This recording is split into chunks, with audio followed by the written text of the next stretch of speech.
Good morning, comic book fans. Welcome back to Comics in 5 Minutes. I'm your Rebel Vino Shorty, and today I'm reviewing something from Marvel. It's an issue 1, although not kind of. A technicality, I suppose it counts, but it's also problematic because it really isn't, and it fits in some of the problems. Some of the series, which causes some problems. We're going to talk about some stuff that I like first, because it doesn't land 100% for me, but I don't want people to think it's not a worthwhile comic book. For instance, there is the colorist, Chris Sotomayor, who is fantastic and deserves a whole bunch of praise. It's clearly computer coloring, which sometimes isn't my bag, but it is dappled and organic and grainy in places. And if you just look at the top of Spider-Man's costume, you can see where it's got the light coming through leaves in the woodland, in the forest. That is beautiful. Genuinely great bit of colouring on that one. Artwork overall is very, very good. It's fantastic. There's an awful lot of detail on the monster design of the new Spider-Man, and the Savage Spider-Man as well. But unfortunately, there's also quite a lot of cartoony elements to what's going on. People are more caricature than photorealistic, and I don't expect full-on photorealism when you have a Savage Spider-Man, but it also is quite a dark concept of the Savage Spider-Man. For the most part of the early bit of the comic book, he doesn't even really speak its internal thoughts, and on the page I've just shown you with the beautiful colouring, eat, drink, survive. That's what he says, or thinks. And that's pretty much what goes throughout. He says, good blood, good. He is willing to inflict pain to survive. Having kind of goofy artwork, and yes, I know she's goofy, I have an overbite, I do apologize, but using that kind of artwork is not like really endearing to the entire thing. On the flip side of that, though, the action sequences are great. I'm not a fan of motion lines. It kind of bugs me when people do them because it feels like they're not convinced that their art is good enough to show that they can have dynamism in it.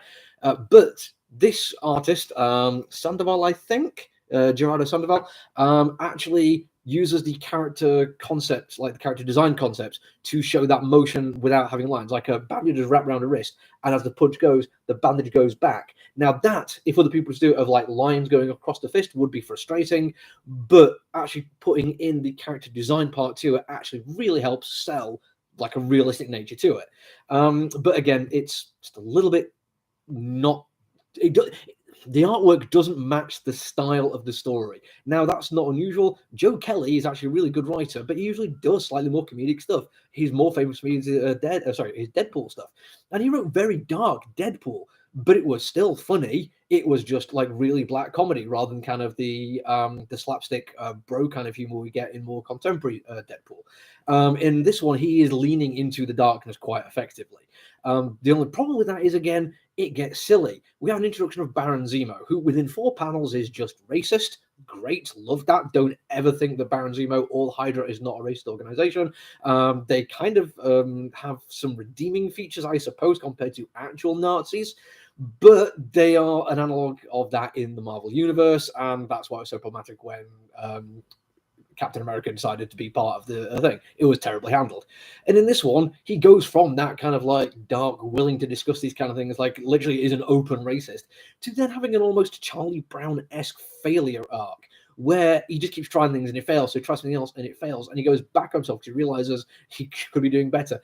And the language he uses is even a little bit golly gosh about the entire thing.